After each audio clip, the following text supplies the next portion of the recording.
Dans les jours qui suivirent l'invasion de l'Ukraine par la Russie, les pays occidentaux, c'est-à-dire l'Europe, les pays de l'Union européenne, le Royaume-Uni, les États-Unis, suivis du Canada, du Japon et de l'Australie, décident d'imposer des sanctions économiques et financières à la Russie, à l'État russe, à la Banque centrale russe, mais aussi aux oligarques russes.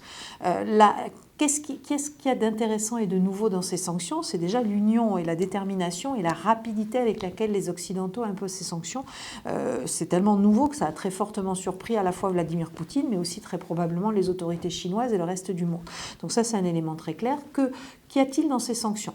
Alors pour synthétiser et résumer, c'est un prolongement des sanctions qui étaient déjà en place ou qui avaient été prononcées en 2014. Donc ce sont des sanctions qui pèsent sur les oligarques, interdiction de voyage, gel de leurs avoirs à l'étranger, y compris de leur yacht d'ailleurs et de leur maison.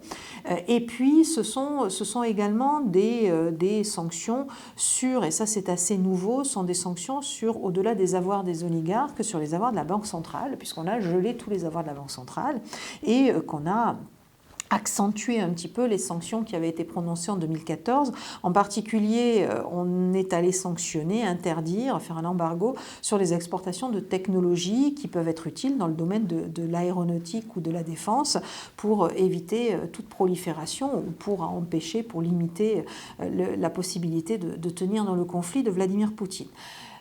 Est-ce que ces sanctions vont fonctionner? Alors, quand on parle d'efficacité des sanctions, en général, on a tendance à considérer que les sanctions ne sont pas efficaces ou que si elles sont efficaces à long terme. C'est vrai que c'est potentiellement le risque de ces sanctions des Occidentaux.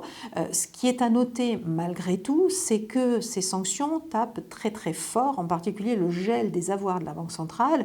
Ça veut dire quoi? En gros, ça veut dire que la Banque centrale aujourd'hui ne peut plus toucher à ces avoirs en devises, en dollars, en euros, en yuan ou autres, qu'elle a placés dans des banques occidentales. Donc ça, c'est très très important parce qu'on estime que la moitié des réserves de la Banque centrale aujourd'hui sont placées à l'étranger, donc sont aujourd'hui gelées. La Banque centrale, il faut savoir qu'elle avait accumulé des réserves depuis 2014 pour pallier à d'éventuelles sanctions ou d'amplification de sanctions occidentales. Donc elle est quelque part, on lui coupe un peu l'herbe sous le pied en imposant ce type de sanctions. C'est pas une pratique courante d'ailleurs, c'est quasiment l'une des premières fois que ça arrive parce qu'il y a en général un modus vivendi entre les acteurs financiers et les États qui consiste à ne pas toucher aux avoirs des banques centrales. Donc c'est quelque chose d'assez nouveau et d'assez original dans la pratique. Donc est-ce que ça va fonctionner? Encore une fois, au-delà du questionnement sur l'efficacité, c'est vrai que ce qu'on constate, c'est que ces sanctions ont eu un effet immédiat sur l'économie russe pour différentes raisons. D'abord parce que la détermination et la coopération et l'union des pays occidentaux a été surprenante. Donc les investisseurs ont commencé à se dire que les Occidentaux étaient déterminés et que peut-être ils allaient continuer à sanctionner la Russie pour l'empêcher, pour la contraindre à se retirer d'Ukraine. Donc de ce point de vue, les investisseurs ont parié contre la Russie et plutôt pour la détermination des Occidentaux. Donc ça, c'est un premier élément extrêmement important et qui pèse en fait sur l'économie russe. On a vu le rouble se dévaluer très rapidement de 30%. Il s'est ressaisi ces dernières semaines quand Poutine a annoncé qu'il allait payer tous ses contrats en roubles, mais bien évidemment, ça ne suffira pas. Ces sanctions ont marqué de ce point de vue-là.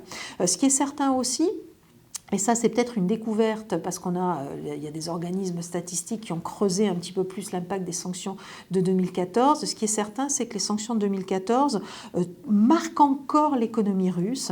Si vous regardez l'évolution du revenu par habitant des Russes en dollars, eh bien, il y a quasiment la moitié du revenu par dollar qui a disparu depuis 2014. Donc, la population s'est appauvrie en dollars. Alors, elle n'a pas besoin de dollars pour vivre, elle a besoin de roubles. Malgré tout, comme elle est très dépendante de ces importations de consommation finale, il y a un appauvrissement de la population, un appauvrissement rampant, mais qui pèse forcément sur cette économie.